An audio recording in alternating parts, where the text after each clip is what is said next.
남자가 당신 앞에서 두근거릴 때 보이는 반응, 이걸 모르면 평생 그의 진심을 놓칩니다.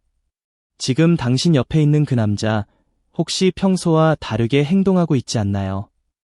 갑자기 말이 없어지거나, 괜히 옷매무새를 고치거나, 당신과 눈이 마주치면 어색하게 웃거나 하고 있지 않나요? 만약 그런 모습이 보인다면, 그건 단순한 우연이 아닐 수 있습니다. 그 남자는 지금 당신 때문에 심장이 미친 듯이 뛰고 있을지도 모릅니다. 남자는 여자와 다르게 자신의 감정을 숨기려는 경향이 강합니다. 좋아하는 사람 앞에서 떨리고 긴장되더라도 그것을 절대 들키고 싶어 하지 않습니다. 그래서 오히려 더 무심한 척하거나 아무렇지 않은 척 행동하려고 합니다. 하지만 아무리 숨기려 해도 몸은 정직하기 때문에 어딘가에서 반드시 신호가 새어 나오게 됩니다. 문제는 대부분의 여자들이 이 신호를 제대로 읽지 못한다는 것입니다. 남자가 두근거리고 있다는 걸 알아채지 못하면 그 남자의 진심을 영영 모른 채 지나칠 수 있습니다. 반대로 이 신호를 정확하게 읽을 수 있다면 당신은 연애에서 엄청난 주도권을 가질 수 있게 됩니다. 오늘 이 내용을 통해 남자가 두근거릴 때 무의식적으로 보이는 반응들을 하나하나 알려드리겠습니다. 이건 단순한 추측이 아니라 심리학적 근거와 실제 행동 패턴을 기반으로 한 내용입니다. 끝까지 읽고 나면 앞으로 남자의 행동이 완전히 다르게 보이기 시작할 겁니다. 자, 그럼 바로 시작하겠습니다. 첫 번째로 알아야 할 반응은 갑자기 말이 없어지는 것입니다. 평소에는 편하게 농담도 하고 이런저런 이야기를 잘하던 남자가 어느 순간 갑자기 조용해지는 경우가 있습니다. 이건 당신에 대한 감정이 생기기 시작했다는 아주 강력한 신호입니다. 왜 그런 걸까요? 남자는 좋아하는 사람 앞에서 두근거리기 시작하면 자신의 감정이 드러날까 봐 두려워집니다. 말을 하다 보면 자기도 모르게 좋아하는 마음이 표현될 수 있기 때문입니다. 그래서 차라리 입을 다무는 쪽을 선택하는 겁니다. 또한 좋아하는 사람 앞에서는 뭘 말해야 할지 모르겠다는 심리도 작용합니다. 평소라면 아무 말이나 편하게 할 수 있는데 좋아하는 감정이 끼어들면 갑자기 모든 말이 조심스러워집니다. 혹시 내가 이상한 말을 하면 어떡하지? 라는 생각이 머릿속을 지배하게 되는 거죠. 그래서 발언량 자체가 확 줄어듭니다. 여기서 중요한 포인트가 있습니다. 이 침묵은 당신에게만 해당된다는 것입니다. 다른 사람들 앞에서는 여전히 수다스럽고 활발한 모습을 보이는데 유독 당신 앞에서만 말수가 줄어든다면 이건 거의 확실한 신호입니다. 예를 들어보겠습니다. 친구들이 여러 명 모여 있는 자리에서는 분위기 메이커 역할을 하던 남자가 있다고 가정해봅시다. 그런데 둘만 남게 되면 갑자기 할 말을 잃은 것처럼 조용해집니다. 당신이 뭔가 질문을 해도 짧게 대답하거나 괜히 핸드폰을 만지작거립니다. 이런 모습을 보면 대부분의 여자들은 나한테 관심이 없나 보다 하고 생각합니다. 하지만 실상은 정반대입니다. 너무 관심이 많아서, 너무 두근거려서 말을 못하는 것입니다. 관심이 없는 남자는 오히려 편하게 말을 잘합니다. 아무런 감정이 없으니까 부담 없이 대화할 수 있는 거죠. 그런데 좋아하는 감정이 생기면 그 편안함이 사라지고 긴장이 찾아옵니다. 이 긴장감이 침묵으로 나타나는 것입니다. 그러니까 만약 어떤 남자가 당신 앞에서 유독 말이 없어진다면 속으로 이렇게 생각하고 있을 가능성이 높습니다. 어떡하지? 뭐라고 말해야 하지? 이상하게 보이면 안 되는데. 이런 내면의 전쟁이 벌어지고 있는 것입니다. 또 하나 주목할 점은 침묵의 분위기입니다. 정말로 관심이 없어서 말이 없는 경우에는 차갑고 무관심한 분위기가 느껴집니다. 하지만 두근거려서 말이 없는 경우에는 어딘가 긴장된 듯한 미묘한 에너지가 느껴집니다. 가만히 있으면서도 당신의 말에 귀를 기울이고 있고 당신이 뭔가를 하면 그걸 슬쩍 바라보는 모습이 포착됩니다. 이 차이를 구분할 수 있다면 당신은 남자의 마음을 읽는데 한 단계 올라선 것입니다. 실제로 심리학에서도 긴장 상태에서는 언어 출력이 감소한다는 연구 결과가 있습니다.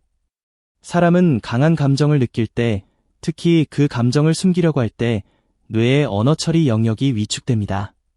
그래서 평소보다 말을 적게 하게 되는 것이죠. 이건 남자뿐만 아니라 여자에게도 적용되는 원리이지만 남자의 경우 특히 감정을 숨기려는 경향이 강하기 때문에 더 두드러지게 나타납니다. 한 가지 더 알아두면 좋은 것이 있습니다. 이 침묵은 초반에 더 심합니다. 좋아하는 감정이 처음 생겼을 때, 아직 그 감정에 익숙하지 않을 때 가장 많이 나타납니다. 시간이 지나면서 자신의 감정에 적응하게 되면 서서히 말을 다시 하기 시작합니다. 그러니까 어떤 남자가 최근 들어 갑자기 말수가 줄었다면 그건 당신에 대한 감정이 막 시작되었다는 뜻일 수 있습니다. 이 타이밍을 놓치지 마세요. 두 번째로 알아야 할 반응은 바지를 자주 만지작거리는 것입니다. 이건 많은 사람들이 모르는 신호인데 실제로 매우 흔하게 나타나는 행동입니다. 남자가 두근거리기 시작하면 자신의 외모와 옷차림이 신경 쓰이기 시작합니다. 좋아하는 사람 앞에서 깔끔하고 멋진 모습을 보여주고 싶은 심리가 작동하는 것이죠. 그 중에서도 바지는 손이 가장 쉽게 닿는 부위이기 때문에 무의식적으로 자주 만지게 됩니다. 바지 위치를 조정하거나 벨트 주변을 고치거나 주머니에 손을 넣었다 뺐다 하는 행동이 반복됩니다. 이런 행동은 대부분 본인도 인식하지 못한 채로 이루어집니다. 심리학에서는 이것을 자기접촉 행동이라고 부릅니다. 자기접촉 행동이란 긴장하거나 불안할 때 자신의 몸이나 옷을 만지는 행동을 말합니다. 이것은 스스로를 안정시키려는 무의식적인 시도입니다. 아기가 불안할 때 자신의 손가락을 빠는 것과 비슷한 원리라고 생각하면 됩니다. 성인의 경우에는 이것이 옷을 만지거나 머리카락을 만지거나 얼굴을 만지는 형태로 나타납니다. 남자의 경우 특히 바지나 벨트 부분을 만지는 경우가 많은데 이는 손의 위치와도 관련이 있습니다. 서 있을 때 자연스럽게 손이 내려가면 바지 부근에 위치하게 되기 때문입니다. 예를 들어 당신과 함께 카페에 앉아 있을 때를 생각해 봅시다. 남자가 앉을 때마다 바지를 슬쩍 당기거나 벨트를 조정하는 듯한 동작을 합니다. 대화 중에도 무심코 허벅지 위에 바지천을 만지작거립니다. 주머니에 손을 넣었다가 빼기를 반복합니다. 이런 행동이 보인다면 그 남자는 지금 상당히 긴장하고 있는 것입니다. 물론 단순히 바지가 불편해서 그런 경우도 있을 수 있습니다. 그래서 이 신호 하나만으로 판단하는 것은 위험합니다. 다른 신호들과 함께 종합적으로 봐야 합니다. 하지만 평소에는 그런 행동을 하지 않다가 유독 당신 앞에서만 그런다면 주목할 필요가 있습니다. 또한 이 자기접촉 행동은 바지에만 국한되지 않습니다. 넥타이를 고치거나 시계를 자꾸 확인하거나 소매를 걷어 올리거나 머리카락을 쓸어 넘기는 것도 같은 맥락의 행동입니다. 남자가 당신 앞에서 유독 자신의 외모를 신경 쓰는 듯한 행동을 보인다면 그건 당신에게 잘 보이고 싶다는 마음의 표현입니다. 이것은 무의식에서 나오는 행동이기 때문에 거짓말을 할 수 없습니다. 말로는 아무렇지 않은 척할 수 있어도 몸은 솔직하게 반응하는 것이죠. 이러한 비언어적 신호를 읽을 수 있게 되면 남자의 진짜 마음을 파악하는 것이 훨씬 쉬워집니다.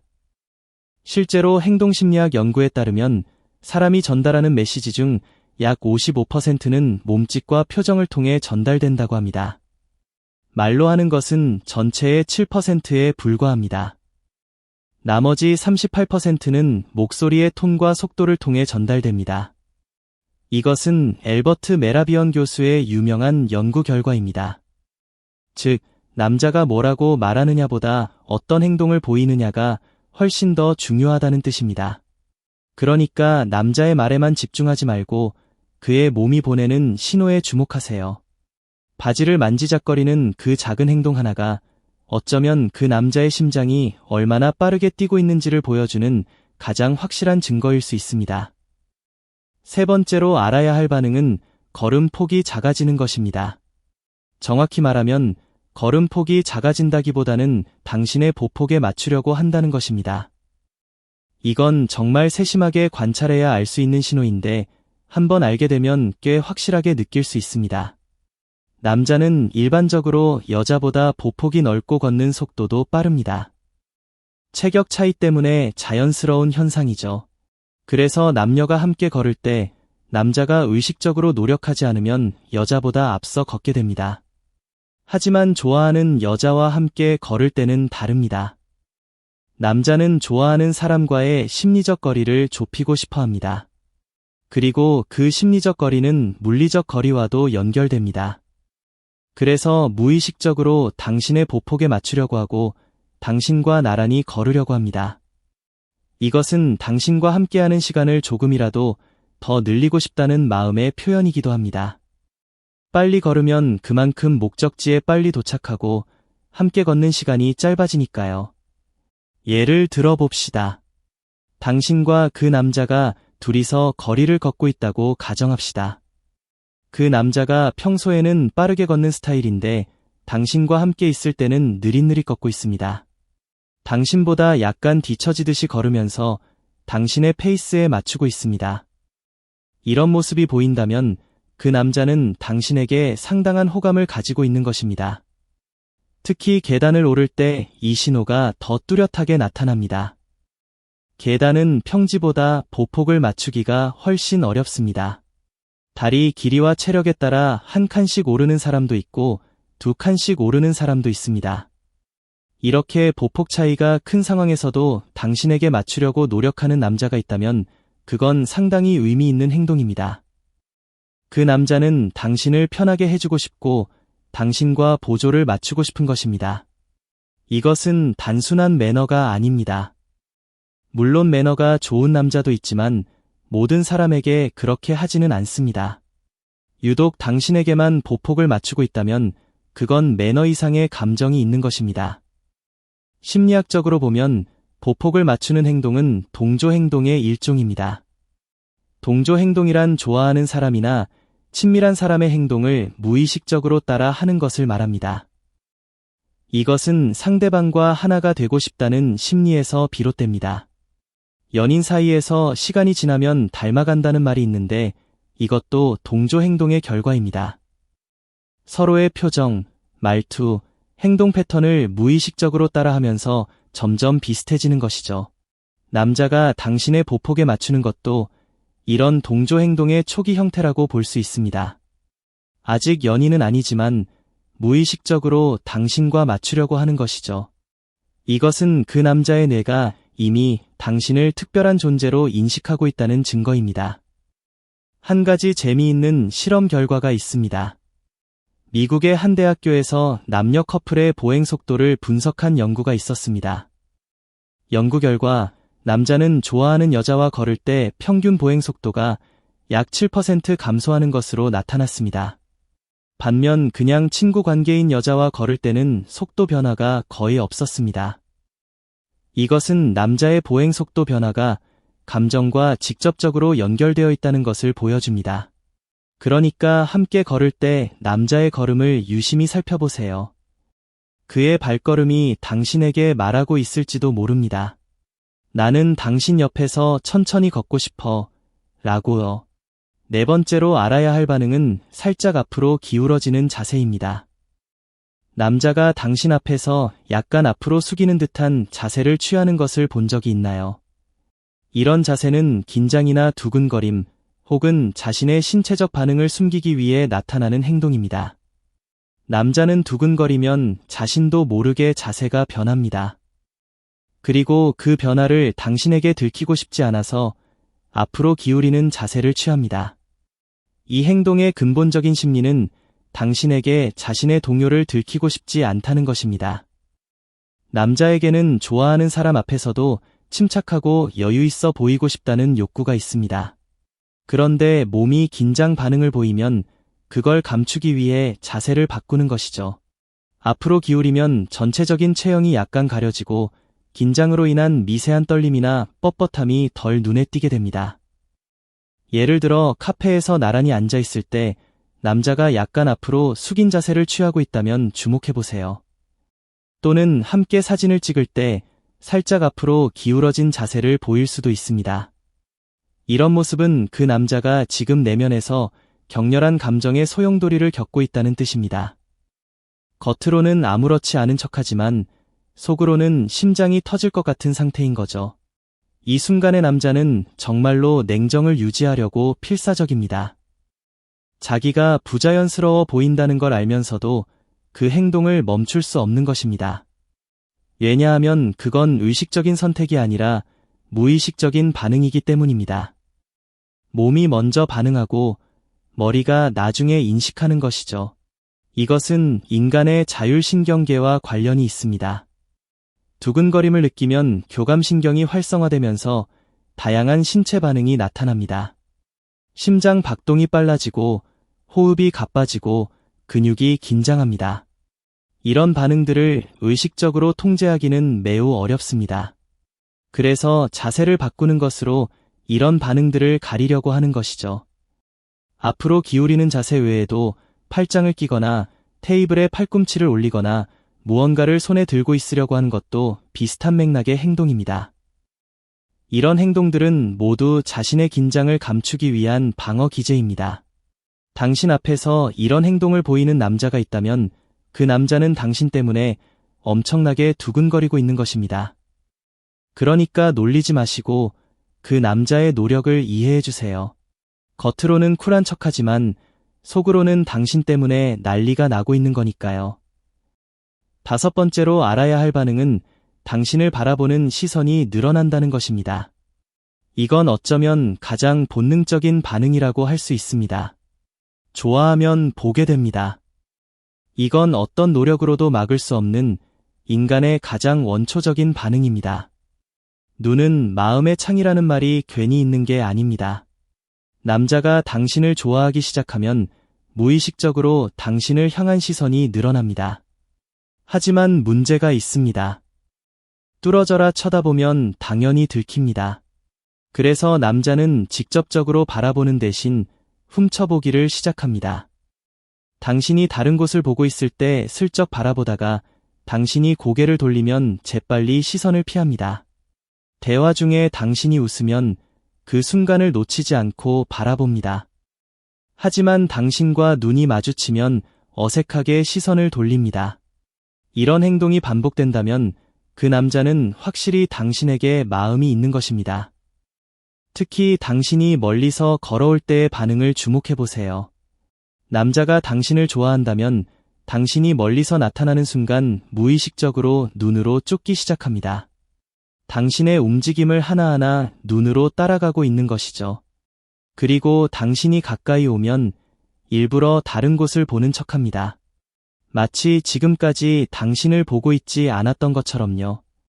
이 행동은 굉장히 귀엽기도 하지만 동시에 그 남자의 진심을 보여주는 강력한 신호입니다. 심리학에서는 이것을 주의 편향이라고 합니다. 주의 편향이란 특정 대상에 대해 무의식적으로 주의가 쏠리는 현상을 말합니다. 좋아하는 사람이 있으면 그 사람이 시야에 들어오는 순간 뇌가 자동으로 그 사람에게 주의를 집중시킵니다. 이것은 의식적으로 통제할 수 없습니다. 아무리 안 보려고 해도 눈이 저절로 그 사람을 향하게 되는 것이죠. 남자가 당신을 자꾸 훔쳐보는 것은 바로 이 주의 편향의 결과입니다. 그의 뇌가 당신을 가장 중요한 대상으로 인식하고 있기 때문에 자동으로 시선이 당신에게 향하는 것입니다. 이런 시선을 느꼈다면 당신도 한번 맞바라봐 주세요. 그 순간 남자의 반응을 보면 많은 것을 알 수 있습니다. 당황하면서 시선을 피하거나 어색하게 웃거나 갑자기 딴짓을 하는 것처럼 보인다면 이건 확실한 호감의 증거입니다. 반면에 당신과 눈이 마주쳐도 아무렇지 않게 지나간다면 그건 그냥 우연히 본 것일 가능성이 높습니다. 눈이 마주쳤을 때의 반응이 핵심입니다. 두근거리는 남자는 눈이 마주치는 순간 반드시 어떤 반응을 보입니다. 그 반응을 놓치지 마세요. 또한 시선의 방향에도 주목할 필요가 있습니다. 남자가 당신의 눈을 바라보는 것은 기본이고 당신의 입술이나 머리카락을 바라보는 것도 호감의 신호입니다. 심리학적으로 사람은 매력적이라고 느끼는 대상의 얼굴 전체를 골고루 바라보는 경향이 있습니다. 반면 관심이 없는 사람의 경우 시선이 얼굴에 오래 머무르지 않습니다. 그러니까 남자의 시선이 당신의 얼굴에 오래 머무르고 특히 눈과 입 주변을 번갈아 바라보고 있다면 이것은 매우 강력한 호감 신호라고 할 수 있습니다. 그 남자는 지금 당신의 얼굴을 마음속에 담고 있는 것입니다. 어쩌면 지금 이 순간에도 당신을 몰래 바라보고 있는 누군가가 있을지 모릅니다. 주변을 한번 둘러보세요. 6번째로 알아야 할 반응은 몸이 닿았을 때 움직이지 않는 것입니다. 이건 많은 사람들이 정반대로 생각하는 부분입니다. 몸이 닿으면 두근거려서 움찔하면서 피할 것이라고 생각하기 쉽습니다. 하지만 실제로는 그 반대인 경우가 많습니다. 왜냐하면 좋아하는 사람과의 신체 접촉은 쉽게 일어나지 않는 기회이기 때문입니다. 남자 입장에서 생각해 보세요. 좋아하는 여자의 어깨가 자신의 어깨에 닿았습니다. 이 순간 심장이 쿵쿵 뛰기 시작합니다. 하지만 여기서 움직여버리면 이 소중한 접촉이 사라집니다. 그리고 움직이는 순간 자신이 두근거리고 있다는 것이 들킬 수도 있습니다. 그래서 남자는 의도적으로 움직이지 않습니다. 마치 아무것도 느끼지 못한 것처럼 자연스럽게 그 자세를 유지합니다. 하지만 그의 내면은 전혀 자연스럽지 않습니다. 속으로는 지금 어깨가 닿았어. 어떡하지? 움직이면 안 돼. 자연스러워야 해. 이런 생각으로 머릿속이 가득 차 있습니다. 예를 들어 봅시다. 지하철에서 나란히 서 있는데 열차가 흔들리면서 어깨가 닿았다고 합시다. 좋아하는 여자라면 남자는 그 자리에서 꿈쩍도 하지 않습니다. 오히려 자연스러운 척하면서 그 접촉을 유지하려고 합니다. 영화관에서도 마찬가지입니다. 팔걸이에 팔을 올려놓았는데 당신의 팔과 살짝 닿았다고 합시다. 남자는 절대 팔을 치우지 않습니다. 그 미세한 접촉을 통해 심장이 미친 듯이 뛰고 있지만 겉으로는 영화에 집중하는 척합니다. 놀이공원의 놀이기구에서도 비슷한 상황이 벌어집니다. 급커브를 돌 때 몸이 기울면서 자연스럽게 닿는 경우가 있는데 이때도 남자는 그 접촉을 의식하면서도 움직이지 않습니다. 이 반응은 친밀도에 따라 달라질 수 있습니다. 아직 많이 친하지 않은 관계에서는 움직이지 않는 것만으로도 큰 용기가 필요합니다. 반면 어느 정도 친해진 관계에서는 오히려 좀 더 가까이 다가올 수도 있습니다. 중요한 것은 남자가 당신과의 신체 접촉을 피하지 않는다는 것입니다. 그리고 여기서 당신이 취할 수 있는 행동이 있습니다. 만약 그 남자에게 호감이 있다면 당신도 움직이지 마세요. 서로 몸이 닿은 상태에서 둘 다 움직이지 않는다면 그것만으로도 서로에게 큰 메시지가 됩니다. 말로 하지 않아도 이 접촉을 통해 서로의 마음을 확인할 수 있는 것이죠. 이것은 비언어적 커뮤니케이션의 가장 아름다운 형태 중 하나라고 할 수 있습니다. 말 한마디 없이도 닿아 있는 어깨만으로 서로의 마음을 주고받는 것이니까요. 물론 반대의 경우도 생각해 봐야 합니다. 몸이 닿았을 때 재빨리 피하는 남자는 어떤 걸까요? 이것은 두 가지 가능성이 있습니다. 첫째, 당신에게 관심이 없는 경우입니다. 관심이 없으면 접촉 자체가 불편하기 때문에 빨리 피합니다. 둘째, 너무 수줍어서 감당이 안 되는 경우입니다. 좋아하는 감정이 너무 크면 접촉의 충격을 감당하지 못하고 반사적으로 피하는 남자도 있습니다. 이 두 가지를 구분하는 방법은 피한 후의 반응을 보는 것입니다. 관심이 없는 남자는 피한 후에도 아무렇지 않습니다. 하지만 수줍어서 피한 남자는 피한 후에 어색해하거나 얼굴이 빨개지거나 안절부절 못하는 모습을 보입니다. 이런 차이를 잘 관찰하면 그 남자의 진짜 마음을 알 수 있습니다. 7번째로 알아야 할 반응은 보디터치가 늘어나는 것입니다. 앞에서 몸이 닿았을 때 움직이지 않는 것에 대해 이야기했는데 이번에는 한 단계 더 나아간 것입니다. 남자가 당신을 좋아하기 시작하면 본능적으로 당신에게 닿고 싶어 합니다. 이것은 인간의 가장 기본적인 욕구 중 하나입니다. 좋아하는 대상과 물리적으로 가까워지고 싶고 접촉하고 싶은 것이죠.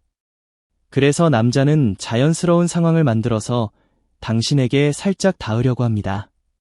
여기서 중요한 것은 자연스러운이라는 단어입니다. 남자는 자신의 터치가 의도적으로 보이는 것을 원하지 않습니다. 그래서 대화의 흐름 속에서 자연스럽게 닿는 형태를 취합니다. 예를 들어 농담을 하면서 장난이야 라고 말하며 어깨를 살짝 치거나 괜찮아 라고 말하면서 등을 가볍게 두드리거나 이쪽이야 라고 방향을 알려주면서 팔을 살짝 잡는 식입니다. 이런 터치들은 하나하나 따로 보면 아무것도 아닌 것 같지만 빈도가 높아지면 그건 분명한 호감의 신호입니다. 남자가 터치하는 부위에도 주목해보세요. 호감이 있는 남자의 경우 주로 어깨, 팔, 손등, 머리 등 비교적 부담이 적은 부위를 터치합니다. 이것은 상대방에게 부담을 주지 않으면서도 자신의 호감을 은근히 표현하는 방법입니다. 만약 남자가 이런 가벼운 터치를 자주 한다면 그건 당신에게 다가가고 싶다는 마음의 표현입니다. 심리학에서는 터치를 통한 커뮤니케이션을 촉각적 커뮤니케이션이라고 합니다. 연구에 따르면 적절한 터치는 상대방에게 친밀감과 안정감을 전달합니다. 그리고 사람은 좋아하는 사람에게 더 자주 터치하는 경향이 있습니다. 이것은 무의식적인 행동이기 때문에 남자 자신도 자기가 얼마나 자주 당신을 터치하고 있는지 인식하지 못하는 경우가 많습니다. 또한 단체 사진을 찍을 때도 주목할 만한 행동이 있습니다. 여러 사람이 함께 사진을 찍을 때 호감이 있는 남자는 자연스럽게 당신 옆자리를 차지하려고 합니다. 그리고 사진을 찍으면서 슬쩍 어깨나 허리에 손을 올릴 수도 있습니다. 이것은 사진이라는 명목으로 자연스럽게 당신과 가까이 있을 수 있는 기회를 활용하는 것입니다. 물론 보디터치에 대해서는 주의할 점도 있습니다. 모든 보디터치가 호감의 표현인 것은 아닙니다. 단순히 스킨십의 거리낌이 없는 성격의 남자도 있습니다. 이런 남자는 누구에게나 자연스럽게 터치를 합니다. 그래서 핵심은 그 남자가 다른 사람에게도 똑같이 터치를 하는지 아니면 유독 당신에게만 그런지를 확인하는 것입니다. 다른 사람에게는 거리를 유지하면서 당신에게만 자꾸 닿으려고 한다면 이것은 호감의 신호로 볼 수 있습니다. 반대로 모든 사람에게 똑같이 터치를 한다면 그건 그냥 그 사람의 성격입니다. 이 차이를 잘 구분해야 잘못된 판단을 피할 수 있습니다. 그리고 한 가지 더 알아두면 좋은 것이 있습니다. 남자의 터치가 점점 늘어나는 추세인지 일정한 수준을 유지하는지도 중요합니다. 처음에는 가끔 터치하다가 점점 빈도가 늘어나고 터치하는 부위도 넓어진다면 그 남자의 감정이 점점 커지고 있다는 뜻입니다. 이 변화의 곡선을 읽을 수 있다면 남자의 감정이 어떤 단계에 있는지도 파악할 수 있습니다. 8번째로 알아야 할 반응은 표정이나 태도가 어색해지는 것입니다. 남자가 당신을 좋아하기 시작하면 당신 앞에서 자연스러운 모습을 보여줄 수 없게 됩니다. 왜냐하면 당신에게 잘 보이고 싶다는 마음이 너무 크기 때문입니다. 잘 보이려고 하면 할수록 오히려 더 부자연스러워지는 역설이 발생합니다.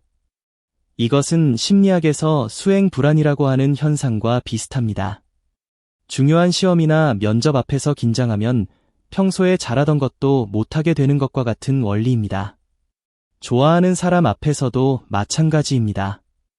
평소에는 자연스럽게 하는 표정이나 행동이 좋아하는 사람 앞에서는 어색하고 뻣뻣해집니다. 예를 들어 당신이 고마워라고 했을 때 남자가 응이라고 짧게 대답하고 어색한 표정을 짓는 경우가 있습니다. 평소라면 별거 아니야 라고 편하게 대답할 텐데 좋아하는 사람 앞에서는 그 간단한 대답조차 어려워지는 것입니다. 음료나 물건을 건네줄 때 손이 살짝 떨리는 것도 마찬가지입니다. 이런 미세한 떨림은 긴장의 직접적인 표현입니다. 남자 자신도 이런 행동을 인식하고 있는 경우가 많습니다. 왜 나는 이 사람 앞에서 이렇게 어색해지는 걸까 하고 스스로에게 질문하면서도 그 어색함을 멈출 수가 없습니다. 그것이 바로 좋아하는 감정의 힘입니다.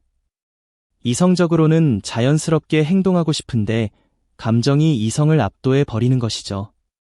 이런 어색함은 시간이 지나면서 점차 줄어들 수도 있고 오히려 감정이 깊어지면서 더 심해질 수도 있습니다. 만약 시간이 지났는데도 여전히 당신 앞에서 어색해하는 남자가 있다면 그건 그만큼 당신에 대한 감정이 깊다는 뜻일 수 있습니다.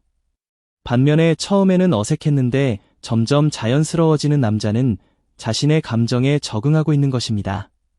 어느 쪽이든 당신 앞에서의 어색함은 호감의 증거입니다. 진짜 관심이 없는 사람에게는 어색할 이유가 없으니까요. 한 가지 더 주목할 점은 이 어색함이 다른 사람들과 비교했을 때 두드러지는지 여부입니다.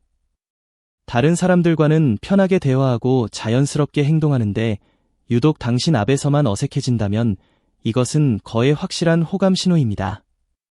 왜냐하면 그 어색함의 원인이 바로 당신이기 때문입니다. 당신이 그 남자의 마음을 흔들고 있기 때문에 어색해지는 것입니다. 이것을 알고 나면 남자의 어색한 행동이 더 이상 불편하게 느껴지지 않을 것입니다. 오히려 귀엽게 그리고 고맙게 느껴질 수 있습니다. 그 어색함은 당신을 향한 진심의 표현이니까요. 9번째로 알아야 할 반응은 앉아있을 때 다리를 꼬는 것입니다. 이건 꽤 전문적인 영역의 신호인데 알아두면 정말 유용합니다. 남자가 긴장하거나 동요를 느낄 때 앉아있는 자세를 바꾸는 경향이 있습니다. 특히 다리를 꼬는 행동은 심리적 방어 반응의 하나입니다. 다리를 꼬면 몸이 약간 닫힌 자세가 되면서 자신을 보호하는 느낌을 받게 됩니다. 이것은 당신 앞에서 느끼는 긴장감과 두근거림을 완화하기 위한 무의식적인 행동입니다. 예를 들어 카페에서 마주 앉아 대화를 나누고 있을 때 남자가 다리를 자꾸 바꿔 꼬는 모습이 보일 수 있습니다. 식사 중에 테이블 아래에서 다리를 꼬고 있거나 대화 주제가 바뀔 때마다 자세를 고치는 모습을 보일 수도 있습니다. 이런 행동은 그의 내면이 불안정하다는 것을 보여줍니다. 물론 이 불안정함은 부정적인 것이 아닙니다. 좋아하는 사람 앞에서 느끼는 설렘과 긴장이 만들어낸 불안정함입니다. 심리학에서 다리를 꼬는 행동은 닫힌 자세에 해당합니다. 닫힌 자세란 팔짱을 끼거나 다리를 꼬는 것처럼 몸을 닫는 자세를 말합니다. 이런 자세는 일반적으로 방어적인 심리 상태를 나타냅니다. 하지만 모든 닫힌 자세가 부정적인 것은 아닙니다. 좋아하는 사람 앞에서의 닫힌 자세는 자신의 감정을 보호하려는 심리에서 나옵니다. 자기가 두근거리고 있다는 것이 들키면 안 되기 때문에 몸을 닫아서 감정이 새어나오는 것을 막으려는 것이죠. 이것은 마치 비밀을 가진 사람이 무의식적으로 가슴에 손을 대는 것과 비슷합니다. 숨기고 싶은 것이 있을 때 몸은 그것을 감추려는 방향으로 움직입니다. 남자가 당신 앞에서 다리를 자주 꼬는 것도 자신의 두근거림이라는 비밀을 감추려는 몸의 반응인 것입니다. 여기까지 9가지 반응에 대해 상세하게 알아보았습니다. 이제 이 내용들을 종합적으로 정리해 보겠습니다. 남자가 두근거릴 때 보이는 반응들의 공통점은 자기 보호입니다. 남자는 두근거림을 느끼면 그것이 드러나지 않도록 자신을 보호하는 행동을 합니다. 말이 없어지는 것도, 바지를 만지는 것도, 앞으로 기울이는 것도, 다리를 꼬는 것도 모두 자기 보호의 일환입니다. 왜 남자는 이렇게까지 자신의 감정을 숨기려고 할까요? 그것은 남자에게 있어서 좋아하는 감정을 들키는 것이 매우 부끄러운 일이기 때문입니다. 남자의 내면에서는 이런 심장이 이렇게 뛸 수 있어, 이게 들키면 너무 창피해 라는 생각이 지배하고 있습니다. 그래서 필사적으로 숨기려고 하는 것이죠.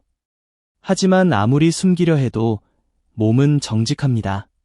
앞서 이야기한 것처럼 인간의 커뮤니케이션에서 비언어적 요소가 차지하는 비율은 93%에 달합니다. 말로는 숨길 수 있어도 몸으로는 숨길 수 없는 것이죠. 그래서 이 9가지 신호를 알고 있으면 남자의 말보다 더 정확하게 그의 진심을 읽을 수 있습니다. 그런데 여기서 주의할 점이 있습니다. 이 신호들을 하나만 가지고 판단하면 안 된다는 것입니다. 앞서도 잠깐 언급했지만 각각의 행동에는 다른 원인이 있을 수도 있습니다. 말이 없어지는 건 그냥 피곤해서일 수도 있고, 바지를 만지는 건 정말로 불편해서일 수도 있고, 다리를 꼬는 건 습관일 수도 있습니다. 그래서 여러 가지 신호를 종합적으로 관찰하는 것이 중요합니다. 만약 이 9가지 중 3가지 이상이 동시에 나타난다면 그건 상당히 높은 확률로 호감의 신호라고 볼 수 있습니다. 5가지 이상이라면 거의 확실하다고 해도 과언이 아닙니다. 또한 이 신호들이 당신에게만 나타나는지 다른 사람에게도 나타나는지를 확인하는 것이 매우 중요합니다. 계속 강조하지만 핵심은 당신에게만이라는 것입니다. 모든 사람에게 그런 행동을 한다면 그건 그 사람의 성격이지 호감이 아닙니다. 하지만 유독 당신 앞에서만 그런 행동이 나타난다면 그건 당신이 그 남자의 마음에 특별한 존재라는 뜻입니다. 이제 실제 상황에서 이 신호들을 어떻게 활용할 수 있는지 이야기해 보겠습니다. 가장 먼저 할 일은 평소에 그 남자의 행동을 잘 관찰하는 것입니다. 평소의 행동을 알아야 변화가 생겼을 때 알아차릴 수 있으니까요.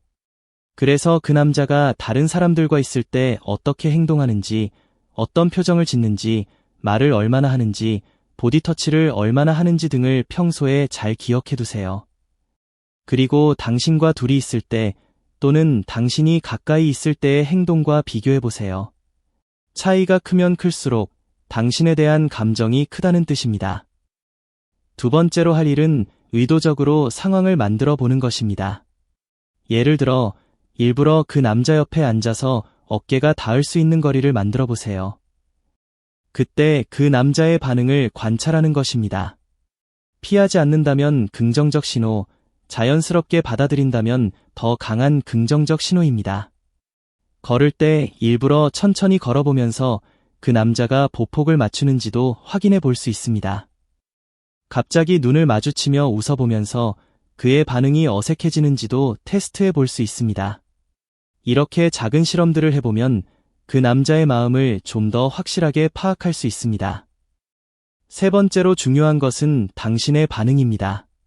남자가 호감의 신호를 보내고 있다는 것을 알아챘다면 당신도 적절한 반응을 보내주는 것이 좋습니다. 남자가 용기를 내서 당신에게 다가오고 있는데 당신이 아무런 반응도 보이지 않으면 남자는 맥이 빠지게 됩니다.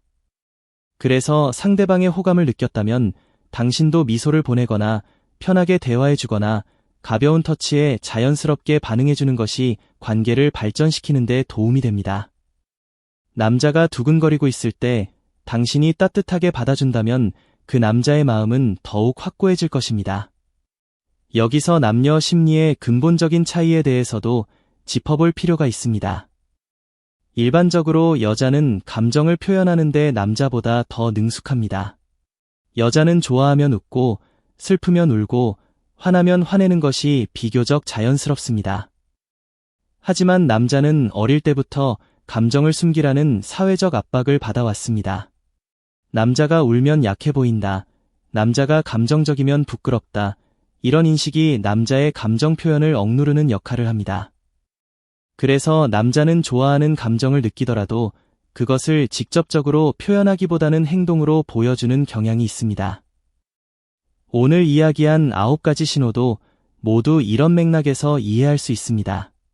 남자는 말로 좋아해라고 하기 전에 이미 몸으로 수많은 신호를 보내고 있는 것입니다. 그 신호를 읽을 수 있느냐 없느냐가 관계의 미래를 좌우할 수 있습니다. 또한 남자의 성격 유형에 따라 이 신호들이 나타나는 강도와 방식이 달라질 수 있다는 것도 알아두세요. 내성적인 남자의 경우 침묵이 길어지고 어색함이 더 심하게 나타날 수 있습니다.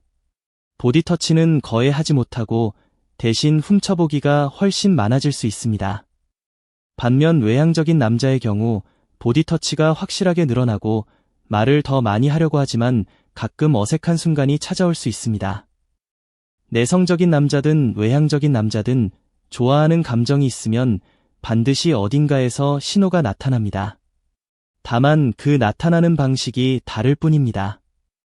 그러니까 상대 남자의 성격을 고려해서 신호를 읽어야 합니다. 내성적인 남자에게서 보디터치가 없다고 호감이 없는 것이 아니고 외향적인 남자가 말을 많이 한다고 해서 반드시 호감이 있는 것은 아닙니다. 각각의 성격에 맞는 신호를 파악하는 것이 핵심입니다. 자, 이제 좀 더 깊이 있는 이야기를 해보겠습니다. 남자가 두근거리는 단계를 넘어서 진지하게 좋아하는 단계로 넘어갈 때 나타나는 변화에 대해서입니다. 처음에는 위에서 이야기한 9가지 신호들이 산발적으로 나타납니다. 가끔 침묵하고, 가끔 어색해하고, 가끔 훔쳐보는 정도입니다. 하지만 감정이 깊어지면 이 신호들이 더 자주, 더 강하게 나타나기 시작합니다. 그리고 여기에 새로운 행동들이 추가됩니다. 예를 들어, 당신의 일정을 기억하기 시작합니다. 지난번에 시험이 있다고 했잖아. 어떻게 됐어라고 물어보거나 오늘 면접이라고 했는데 잘 됐어라고 관심을 보이는 것이죠. 이것은 당신의 말을 주에 깊게 듣고 있다는 뜻이고 당신의 삶에 진심으로 관심이 있다는 뜻입니다. 또한 연락 패턴이 변합니다. 처음에는 필요한 용건이 있을 때만 연락하던 남자가 점점 용건 없이도 연락하기 시작합니다. 오늘 뭐 했어? 밥은 먹었어? 같은 일상적인 메시지를 보내기 시작하면 그건 당신이 그의 일상 속에 들어왔다는 뜻입니다. 메시지 답장 속도도 빨라집니다.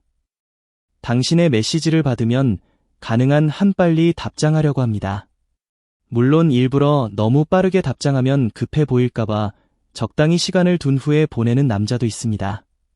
하지만 그런 경우에도 메시지를 읽는 속도는 빠릅니다. 읽고 나서 잠시 기다렸다가 보내는 것이죠. 이런 변화들이 관찰된다면 그 남자의 감정은 단순한 두근거림을 넘어서 진지한 호감으로 발전하고 있는 것입니다. 이 시점에서 당신이 어떻게 반응하느냐에 따라 관계의 방향이 결정됩니다. 여기서 한 가지 중요한 조언을 드리고 싶습니다. 남자의 호감 신호를 읽는 것도 중요하지만 그보다 더 중요한 것은 당신 자신의 감정입니다. 그 남자를 좋아하는지, 그 남자와 함께하고 싶은지, 당신의 마음이 어떤지를 먼저 확인하는 것이 필요합니다. 상대방의 호감에 이끌려서 그냥 반응하다 보면 나중에 진짜 내 마음이 맞는지 혼란스러워질 수 있습니다. 누군가가 나를 좋아한다는 사실 자체가 기분 좋은 것이기 때문에 그 기분에 휩쓸리기 쉽습니다. 하지만 건강한 관계를 위해서는 상대방의 감정뿐만 아니라 나의 감정도 명확히 아는 것이 중요합니다. 그러니까 남자의 신호를 읽으면서 동시에 나는 이 사람에게 어떤 감정을 느끼고 있는가에 대해서도 스스로에게 질문해 보세요. 이제 좀 더 현실적인 시나리오들을 통해 이 신호들이 어떻게 나타나는지 살펴보겠습니다. 첫 번째 시나리오, 직장이나 학교에서의 상황입니다. 같은 팀에서 일하는 남자 또는 같은 반 친구인 남자가 있다고 가정합시다. 이 남자는 팀 회의나 수업 시간에는 활발하게 발언하고 다른 동료들과도 편하게 이야기합니다. 그런데 점심시간에 당신과 단둘이 밥을 먹게 되면 갑자기 말이 줄어듭니다. 뭐 먹을까 정도의 짧은 대화만 하고 나머지 시간은 조용합니다. 밥을 먹는 동안에도 뭔가 어색한 분위기가 흐릅니다. 이 남자는 밥을 먹으면서 자꾸 옷매무새를 고칩니다. 넥타이를 만지거나 소매를 정리하거나 바지를 슬쩍 당기는 모습이 보입니다. 함께 회사 건물을 나서서 걸을 때는 평소보다 천천히 걷습니다. 당신의 보폭에 맞추려는 듯이요. 이 모든 행동이 동시에 나타난다면 이 남자는 당신에게 확실히 호감이 있는 것입니다. 두 번째 시나리오, 친구 모임에서의 상황입니다. 여러 친구들이 모여서 놀고 있는 상황에서 한 남자가 유독 당신 근처에 자리를 잡으려고 합니다. 다 같이 게임을 하거나 이야기를 나눌 때도 그 남자의 시선이 자꾸 당신에게 향합니다. 당신이 뭔가 재미있는 말을 하면 다른 사람보다 더 크게 웃거나 아니면 반대로 웃지 못하고 어색하게 미소만 짓습니다. 단체 사진을 찍을 때 슬그머니 당신 옆으로 옵니다. 노래방에서 노래를 부를 때 당신의 반응을 슬쩍 살핍니다.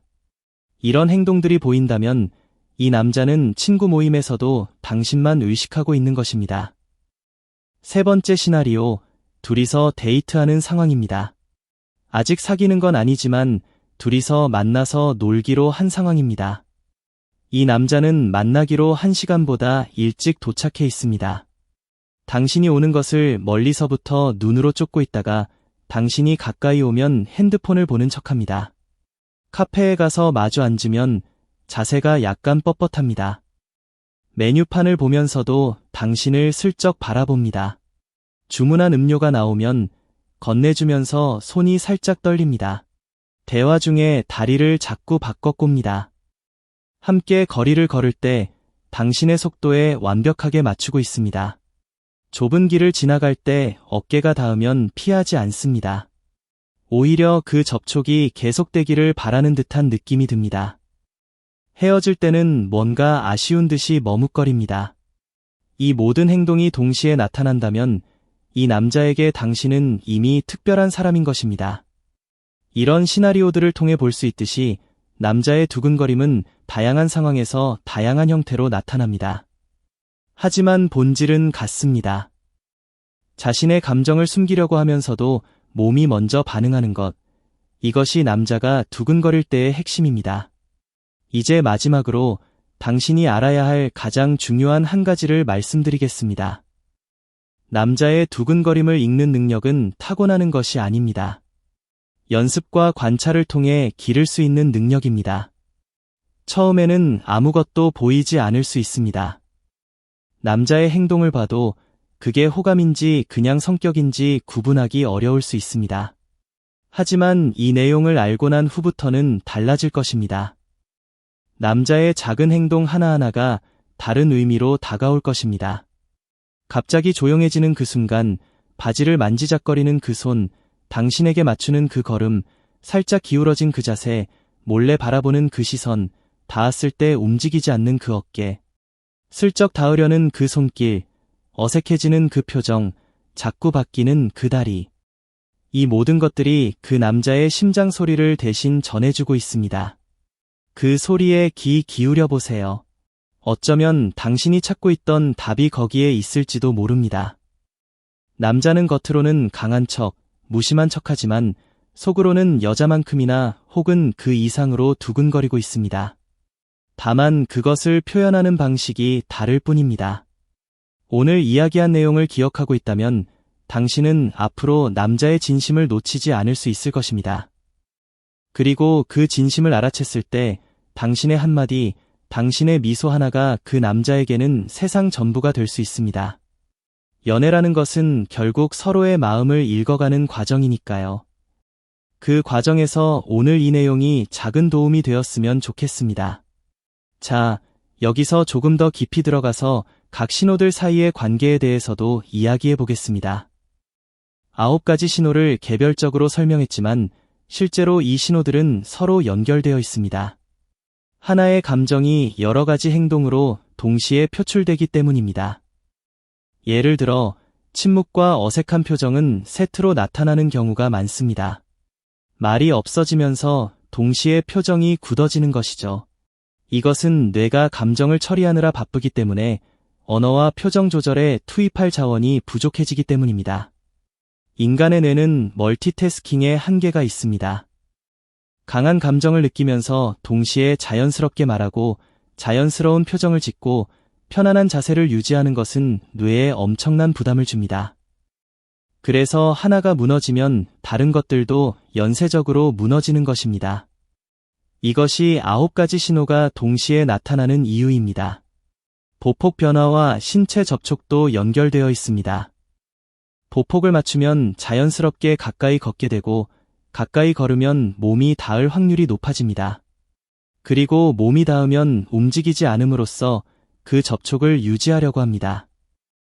이것은 무의식적으로 일어나는 연쇄 반응입니다. 남자는 처음에는 보폭을 맞추려고 하고 그러다 보니 가까워지니 닿게 되고 닿으니 움직이지 않는 것입니다. 이 과정 전체가 하나의 큰 흐름입니다. 바지를 만지는 행동과 다리를 꼬는 행동도 관련이 있습니다. 둘 다 하체 부분에서 나타나는 자기접촉 행동이라는 공통점이 있습니다. 긴장하면 손은 가장 가까운 곳을 만지게 되고 앉아있을 때는 그것이 바지나 다리가 됩니다. 서 있을 때는 바지를 만지고 앉아있을 때는 다리를 꼬는 식으로 나타나는 것이죠. 상황에 따라 표현 형태가 바뀌지만 근본적인 원인은 같습니다. 이렇게 신호들 사이의 관계를 이해하면 개별 신호를 관찰하는 것보다 훨씬 정확한 판단을 내릴 수 있습니다. 하나의 신호만 보고 판단하면 오류가 있을 수 있지만 신호들이 서로 연결되어 동시에 나타나는 패턴을 파악하면 훨씬 확실합니다. 이것은 마치 퍼즐을 맞추는 것과 같습니다. 퍼즐 조각 하나만으로는 전체 그림을 알 수 없지만 여러 조각이 맞춰지면 그림이 보이기 시작합니다. 남자의 행동도 마찬가지입니다. 개별 행동 하나만으로는 확신할 수 없지만 여러 행동이 하나의 패턴을 이루면 그 속에 숨어있는 감정이 보이기 시작합니다. 이제 또 한 가지 중요한 주제에 대해 이야기해 보겠습니다. 바로 시간에 따른 변화입니다. 남자의 두근거림은 시간이 지남에 따라 변합니다. 처음에는 약하게 시작된 두근거림이 점점 강해질 수도 있고 반대로 시간이 지나면서 사라질 수도 있습니다. 좋아하는 감정이 점점 커지는 경우 앞서 이야기한 신호들이 더 뚜렷하고 빈번하게 나타납니다. 처음에는 가끔 훔쳐보기만 하던 남자가 나중에는 보디터치까지 하기 시작합니다. 처음에는 침묵하던 남자가 나중에는 오히려 당신에게 말을 더 많이 하려고 합니다. 이것은 감정이 충분히 커져서 더 이상 숨기기만 해서는 안 된다는 것을 무의식적으로 인식하기 때문입니다. 감정의 크기가 자기 보호 본능을 넘어서는 것이죠. 반면 감정이 식어가는 경우 신호들이 하나씩 사라집니다. 보폭을 더 이상 맞추지 않게 되고 훔쳐보는 빈도가 줄어들고 어색함이 사라지고 평소의 편안함이 돌아옵니다. 이런 변화가 관찰된다면 그 남자의 감정이 줄어들고 있을 수 있습니다. 그래서 한 번의 관찰로 판단하기보다는 시간에 따른 변화 추이를 지켜보는 것이 중요합니다. 지속적으로 나타나고 강해지는 신호는 진짜 감정의 증거이고 일시적으로 나타났다가 사라지는 신호는 순간적인 끌림일 수 있습니다. 물론 감정이라는 것은 직선적으로 변하지 않습니다.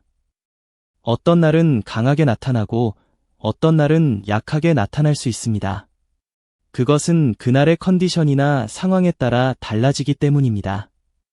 그래서 며칠간의 변화보다는 몇 주, 몇 달간의 전체적인 추세를 보는 것이 더 정확합니다. 전체적인 추세가 상승세라면 그 남자의 감정은 점점 깊어지고 있는 것입니다. 다음으로 이야기하고 싶은 것은 남자가 두근거림을 느낀 후에 취하는 후속 행동에 대해서입니다. 두근거림을 느끼는 것과 그것을 실제 행동으로 옮기는 것은 별개의 문제입니다. 어떤 남자는 두근거림을 느끼면 곧바로 적극적으로 다가오지만 어떤 남자는 두근거림을 느끼면서도 아무 행동도 하지 못하고 그냥 바라만 봅니다. 이 차이는 성격, 자신감, 그리고 과거의 연애 경험에 따라 달라집니다. 자신감이 있는 남자는 두근거림을 느끼면 비교적 빠르게 행동으로 옮깁니다.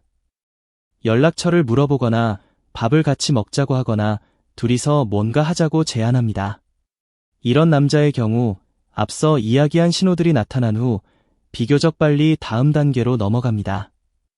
반면 자신감이 없거나 과거에 거절당한 경험이 있는 남자는 두근거림을 느끼면서도 한 발짝도 나가지 못합니다. 계속 훔쳐보고 계속 어색해하고 계속 두근거리지만 아무 행동도 하지 않습니다. 거절당할까 봐 무서운 것이죠. 이런 남자의 경우 당신이 먼저 다가가 주는 것이 필요할 수 있습니다. 물론 당신이 먼저 고백하라는 뜻은 아닙니다. 편하게 말을 걸어주거나 함께 뭔가 하자고 가볍게 제안해주는 것만으로도 그 남자에게는 큰 용기가 됩니다. 당신이 자신을 거부하지 않는다는 확신이 생기면 그때서야 비로소 행동을 시작할 수 있는 것입니다. 그러니까 남자의 성격에 따라 당신의 전략도 달라져야 합니다. 적극적인 남자라면 당신은 신호를 읽고 반응해주기만 하면 됩니다. 소극적인 남자라면 당신이 조금 더 주도적으로 환경을 만들어줄 필요가 있습니다. 어느 쪽이든 상대방의 마음을 읽는 것이 첫 번째 단계라는 것은 변하지 않습니다. 이제 오해하기 쉬운 상황들에 대해서도 짚어보겠습니다. 남자의 행동을 잘못 읽어서 오해하는 경우도 적지 않기 때문입니다. 첫 번째 오해는 친절함을 호감으로 착각하는 것입니다. 원래 친절한 성격의 남자는 누구에게나 상냥하게 대합니다. 문을 잡아주고 짐을 들어주고 먼저 인사합니다.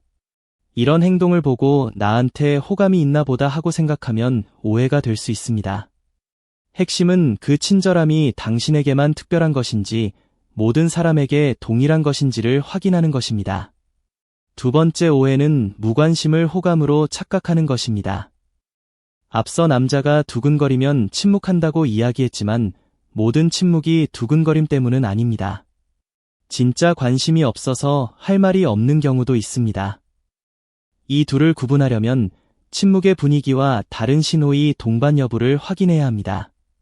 두근거림에 의한 침묵에는 긴장감이 동반되고 다른 신호들도 함께 나타납니다.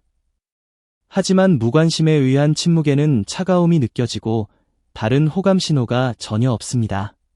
세 번째 오해는 놀림을 호감으로 착각하는 것입니다. 일부 남자는 좋아하는 여자를 놀리는 경향이 있습니다. 하지만 모든 놀림이 호감에서 오는 것은 아닙니다. 그냥 장난치기 좋아하는 성격의 남자도 있습니다. 호감에서 오는 놀림은 선을 넘지 않으며 놀리면서도 당신의 반응을 세심하게 살핍니다. 반면 그냥 장난인 경우 당신의 반응에 크게 신경 쓰지 않습니다. 이런 오해들을 피하기 위해서 항상 여러 가지 신호를 종합적으로 판단하고 시간에 따른 변화를 관찰하는 것이 중요합니다. 한 가지 행동만 보고 섣불리 판단하면 오해로 이어질 수 있습니다. 인내심을 가지고 천천히 꼼꼼하게 관찰하세요.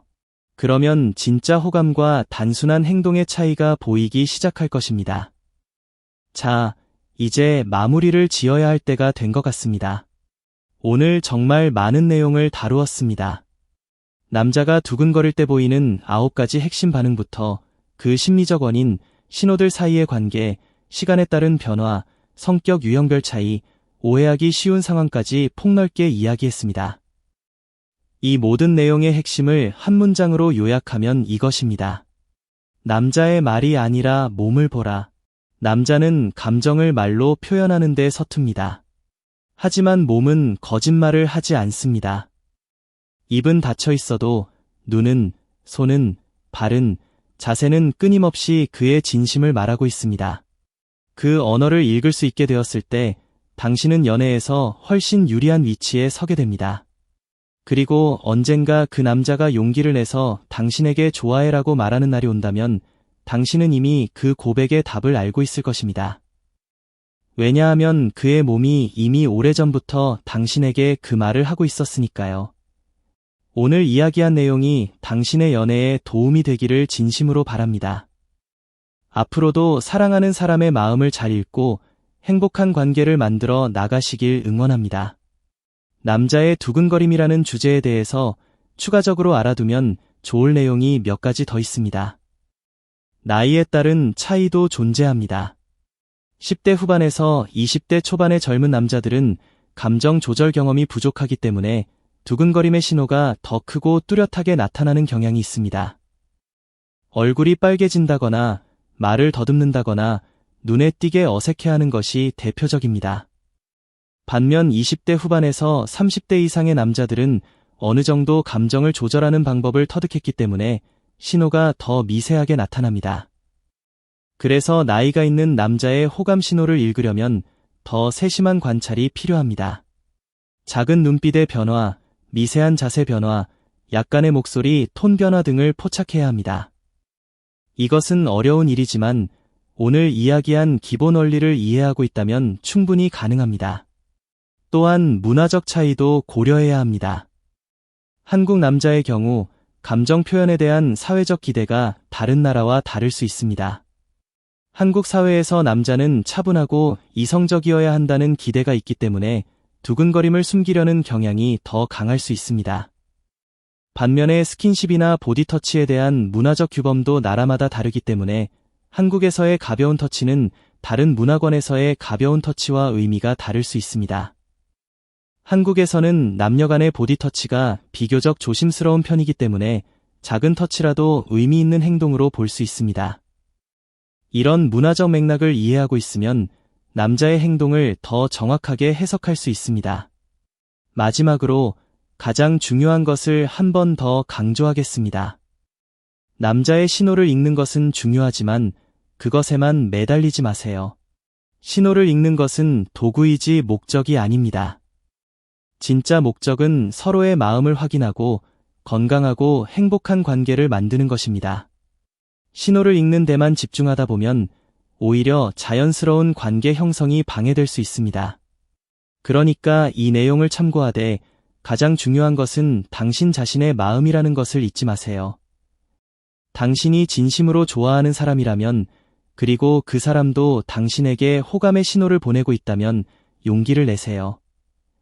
때로는 모든 신호를 분석하는 것보다 한마디의 솔직한 대화가 더 많은 것을 해결해 줄 수 있습니다. 남자의 몸짓 언어를 읽는 능력은 당신에게 자신감을 줄 것입니다. 그리고 그 자신감이 당신을 더 매력적으로 만들어 줄 것입니다. 자신감 있는 사람은 상대방의 마음을 여유 있게 기다려줄 수 있고 자신의 감정도 솔직하게 표현할 수 있습니다. 그것이 건강한 연애의 시작입니다. 오늘 이 긴 이야기를 끝까지 읽어주셔서 정말 감사합니다. 이 내용이 당신의 연애에 작은 빛이 되었으면 좋겠습니다. 당신의 행복한 사랑을 응원합니다.